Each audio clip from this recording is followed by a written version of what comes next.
Now a quick recap of the steps that we have taken over the course of this tutorial to build our character lighting setup.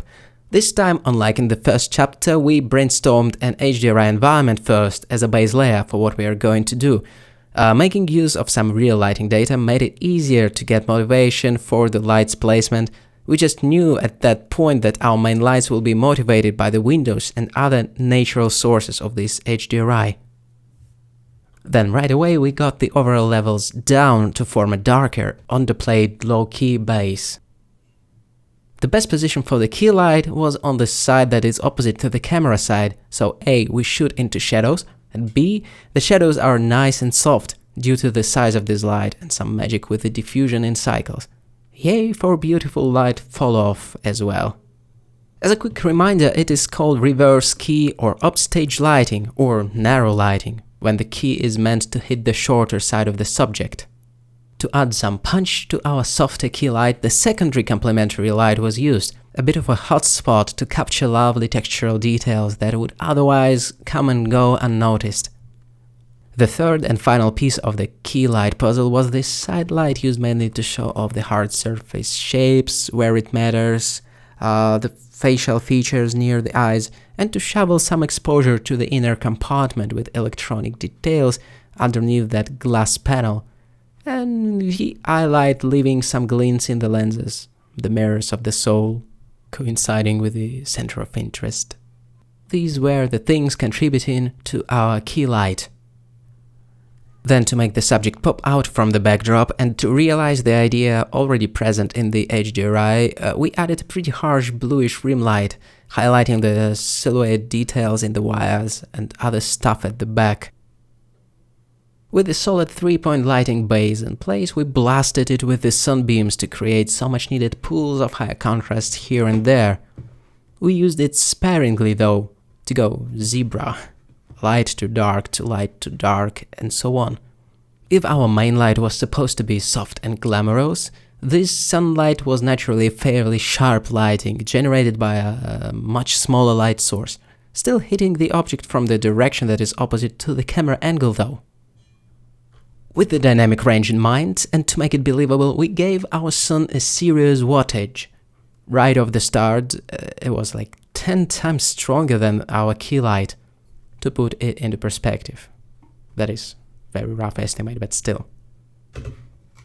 Then we bounced off some of the sun's exposure back on the robo's face to fill it in and just play with the idea of the sunshine bouncing off some surface for that extra touch and extra fill. After nailing, let's say, the main things, our next step was to light up the practicals that were preset to be activated via drivers in this blend file, like these flashlights, lenses backlighting, and so on. The practicals creating a few more pools or layers of light carefully limited in their output to not mess the light ratio that was established, where the sun should have dominated the whole thing, being much stronger than these lights. We have experimented with some background practicals as well, bringing in a few devices to be present in the shot's frame, kind of included into ambient narrative if you wish. Next, we hazed it all up to the point of creating nice, very expressive separation between foreground and background elements, or we can tell at different contrast ratios between the foreground and the background, which aided the depth perception for sure. In addition to that, we have brought in some fake 2D planes with a steam texture for some non-uniform extra hazing.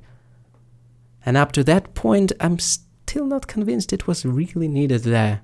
But hey, whatever, I guess the technique itself is pretty useful. To make our lighting setup feel fancy and complete, we abused the dust particles trick once more. Our only excuse was that there was a sunshine in there to motivate it, and the set was based in the dusty warehouse after all. The lens flare was the final touch, once again, motivated by some bright opening right outside the frame on the right, a beautiful optical aberration having many implications, or just being cool. That is mostly it, I think, aside from challenging our light setup by the quick adjustments to exposure, contrast, RGB curves, and other color management fundamentals for the curiosity's sake. And speaking about the contrast ratio, I would say, if we take a step back and try to describe the vibe, that it is a low-key composition, fairly dramatic, with a wide dynamic range. This kind of dramatic type. So this was the cinematic lighting formula for characters, one light at a time. In the next video, we'll unlock its true versatility to breed a vast terrarium of lighting species out of this DNA. That was Gleb Alexandrov. You're still watching the cinematic lighting course for Blender.